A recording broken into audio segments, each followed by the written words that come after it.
జయ హే తెలంగాణ జననీ జయ కేతనం ముకోటి గొంతుకలు ఒక్కటైన చేతనం తరతరాల చరిత గల తల్లి నీరాజనం పద పదాన నీ పిల్లలు ప్రణమిల్లిన శుభ తరుణం జయ తెలంగాణ జయ జయ తెలంగాణ జయ తెలంగాణ జయ జయ తెలంగాణ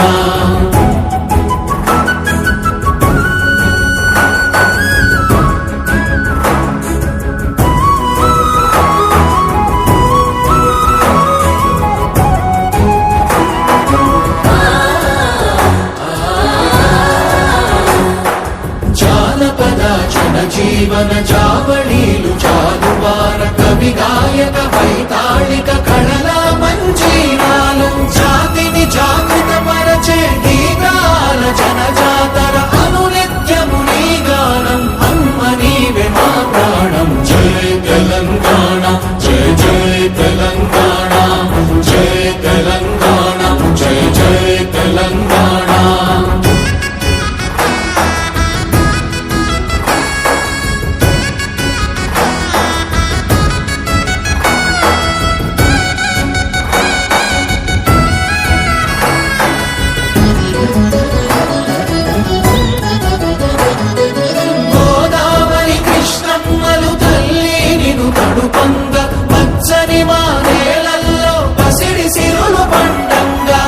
శాంతుల తెలంగాణ సుభిక్షంగా ఉండాలి ప్రతిదినమది తెలంగాణ ప్రజల కలలు పండాలి జై తెలంగాణ జై జై తెలంగాణ జై తెలంగాణ జై జై తెలంగాణ జై తెలంగాణ జై జై తెలంగాణ జై తెలంగాణ జై జై తెలంగాణ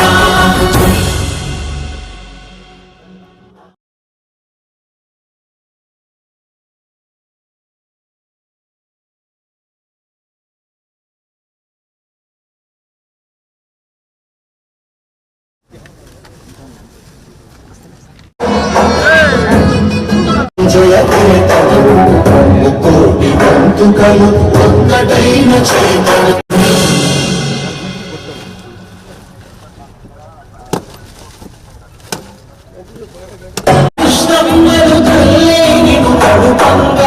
మెడకు కంటి గుండు పూసల హారం చేతికి గాజులు కాళ్లకు కడియాలు మెట్టి చెవులకు బుట్టకమ్మలు ముక్కు పొడుగుతో మధ్య వయస్సు స్త్రీ మూర్తిలాగా హుందాగా ఎంతో స్ఫూర్తిదాయకంగా రూపొందించబడింది.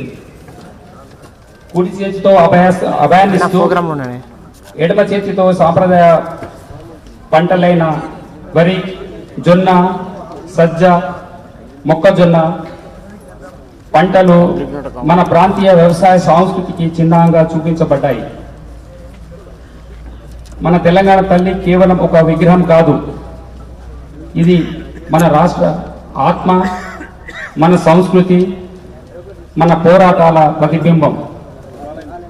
గౌరవనీయుల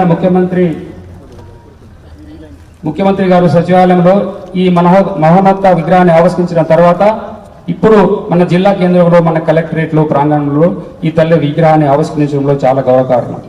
ఉక్కుపుడిక, ఆకుపచ్చ చీర, కడియాలు మెట్లతో తెలంగాణ తల్లి హుందతనాన్ని, సంపదను, సౌందర్యాన్ని చాటుతుంది. చాకలి ఐలమ్మ, సమ్మక్క సారలమ్మ వంటి వీర వనిత పోరాట స్ఫూర్తిని తెలంగాణ తల్లి రూపంలో మనం చూస్తున్నాం. ఈ తల్లి మనందరికీ మార్గదర్శి, మన అభివృద్ధికి ప్రేరణ. తెలంగాణ రాష్ట్ర సాధన కోసం ప్రాణాలర్పించిన అమరవీరులకు, పోరాడిన ప్రజలకు ఈ సందర్భంగా నివాళులు అర్పిస్తున్నాను. ఈ తల్లి విగ్రహం మనందరిలోనూ తెలంగాణ సంస్కృతి పట్ల, రాష్ట్ర ప్రగతి పట్ల అంకిత భావాన్ని మరింత పెంచుతుంది. మన కలెక్టరేట్ ప్రాంగణంలో ఏర్పాటు చేసిన ఈ విగ్రహం ప్రభుత్వ పథకాలు ప్రజలకు చేరవేయడంలో, అభివృద్ధి కార్యక్రమాలను అమలు చేయడంలో మనందరికీ స్ఫూర్తినిస్తుంది. విగ్రహాలకు తీసుకెళ్లడానికి కృషి చేద్దాం. ఈ కార్యక్రమాన్ని విజయవంతం చేసిన ప్రతి ఒక్కరికి నా ధన్యవాదములు. జై తెలంగాణ, జై హింద్.